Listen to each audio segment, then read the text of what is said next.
Senator Rand Paul. What did you make of that endorsement of you as sort of a sideline endorsement of your libertarian views on war? Well, you know, she endorsed me in my Senate race, and I think it is because she does have a little bit of a libertarian streak as far as believing that intervention isn't always the answer. Sometimes Donald Trump does, too. You know, he says he was opposed to the Iraq War, and so was I. The difference is that I think now his view of the Middle East is that, you know, we're going to go in like Ted Cruz.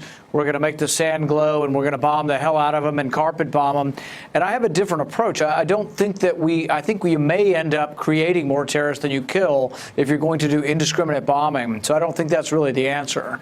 Well, not to ask you to explain Sarah Palin, but she did endorse you somewhat, so maybe you're stuck with her now. She said she also wants to use her phrase, she's into kicking ISIS's ass. So that sounds pretty hawkish.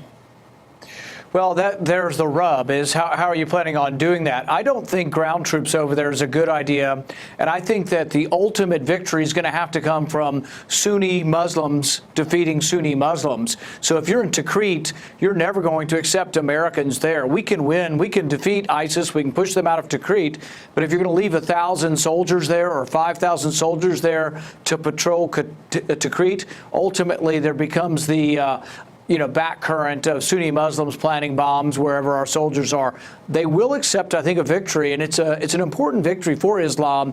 Sunni Muslims need to come together and say that ISIS does not represent our religion, and really that's when the big victory over this aberrant ideology will come.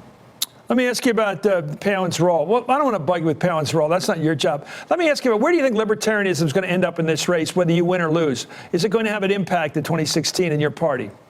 You know, I think libertarianism is a growing influence. And when you talk about, if you want to just say in general, whether or not regime change is a good idea, we have a good niche that opposes many leaders in both parties. So Hillary Clinton and Rubio have a similar foreign policy in that they both wanted to topple Gaddafi. The libertarian point of view is that regime change has actually made us less safe. And I think the facts are overwhelmingly in our favor. And so there's an overlap also with another school that I would call not libertarianism, but foreign policy realism. You know, I think Brzezinski and Scowcroft, they represented some of this more realistic foreign policy. With you. And I feel like I have a lot in common with them.